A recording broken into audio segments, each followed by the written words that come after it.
playing at the Spurs stadium is just completely different. Obviously, it being a home crowd as well probably helped. But yeah, it was such a good day, and I think we put on a good show for everyone watching, and did women's football probably the justice that it deserves sometimes, and credit it doesn't get.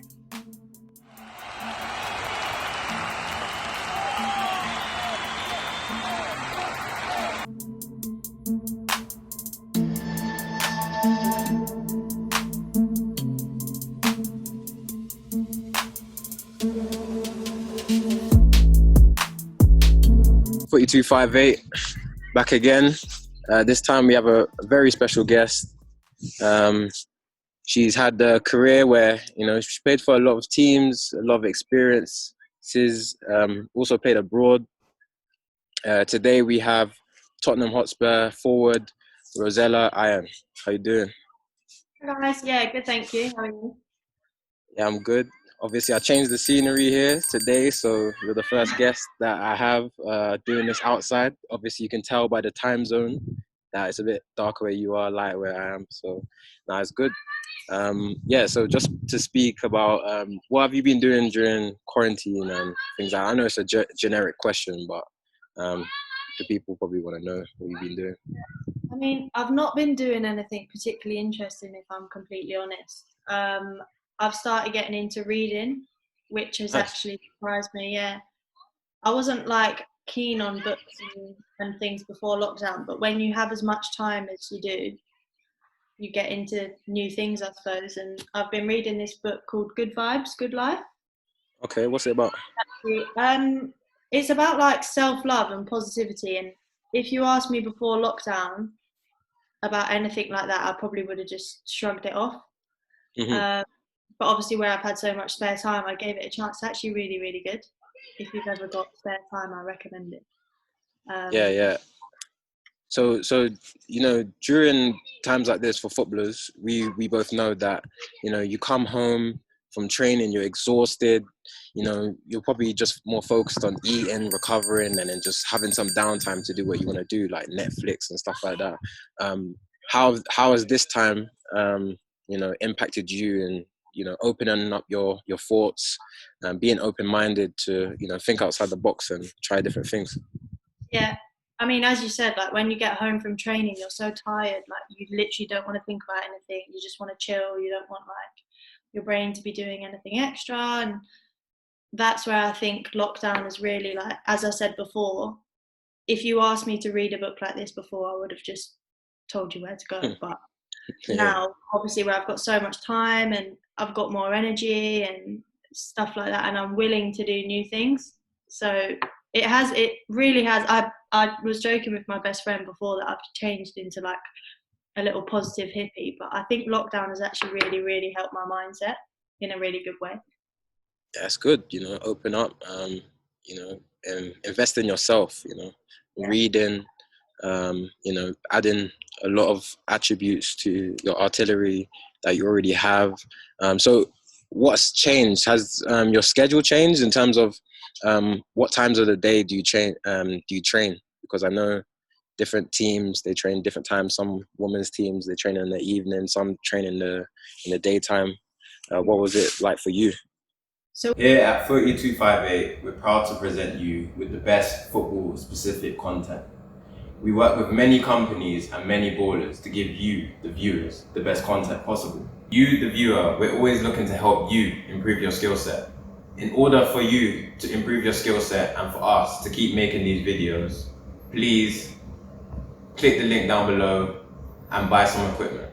The equipment helps us run this channel, and also you subscribing to the channel helps us producing more of these videos to help you with your skill set and your knowledge of the game. Thank you for supporting FOOTY 258. We're fortunate enough to be full-time.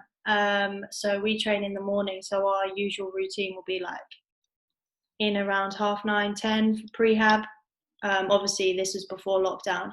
Then I have lunch and then gym in the afternoon. So we're out by about 2, 3. So it's not a long day, but as you know yourself, it's quite intense. Yeah.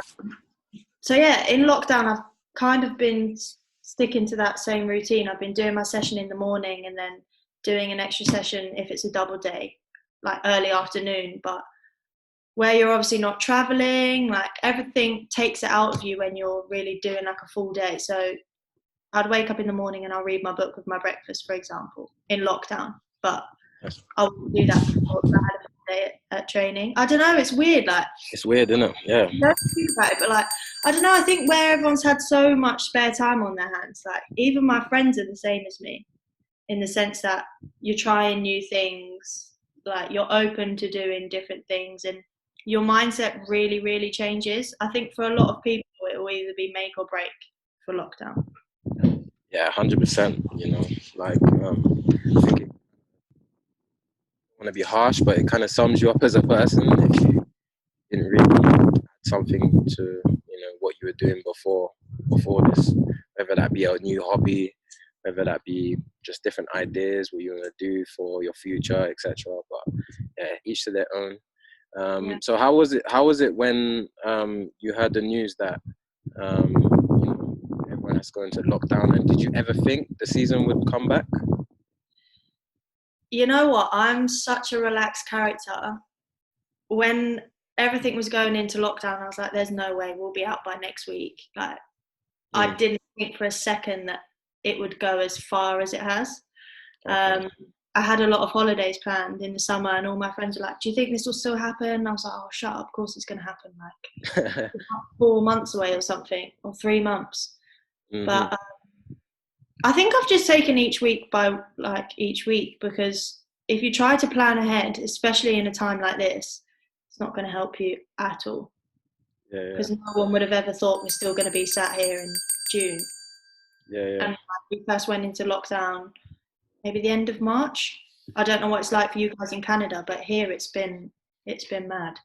I think we were one of the last countries in football terms to kind of go in lockdown, because I think they were looking at all the other leagues, and especially for us, we just started back for pre-season, so we only started like March the 1st. So by the time we ended, it was like March the 15th or something like that.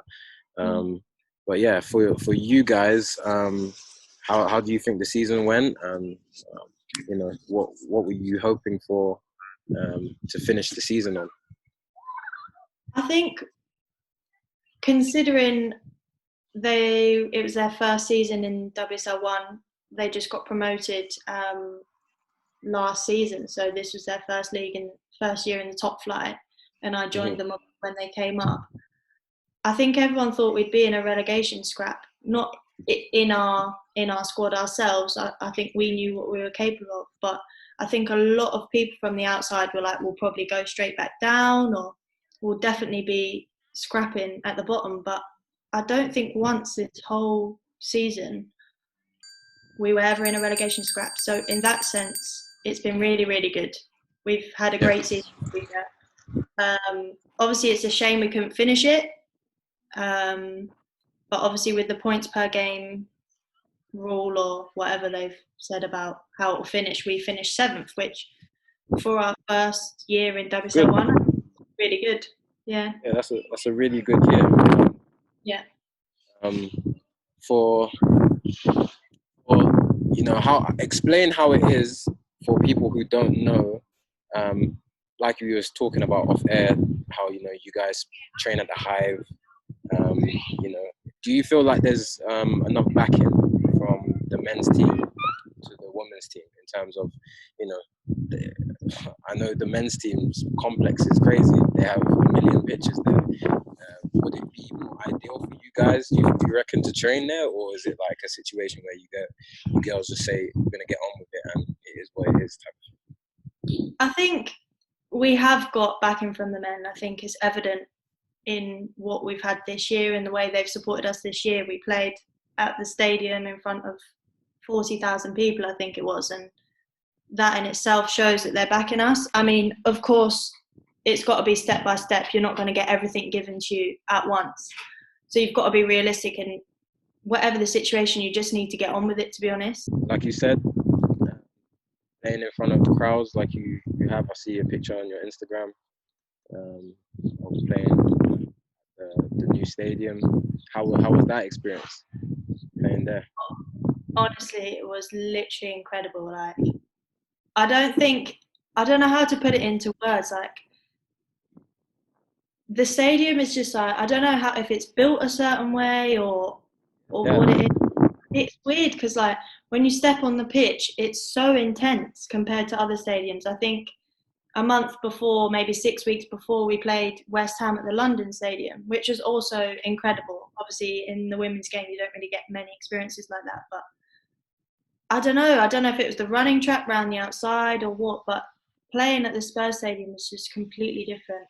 Um, Obviously, it being a home crowd as well probably helped. But yeah, it was such a good day, and I think we put on a good show for everyone watching, and did women's football probably the justice that it deserves sometimes, and credit it doesn't get. For more content like this, like, share, and subscribe.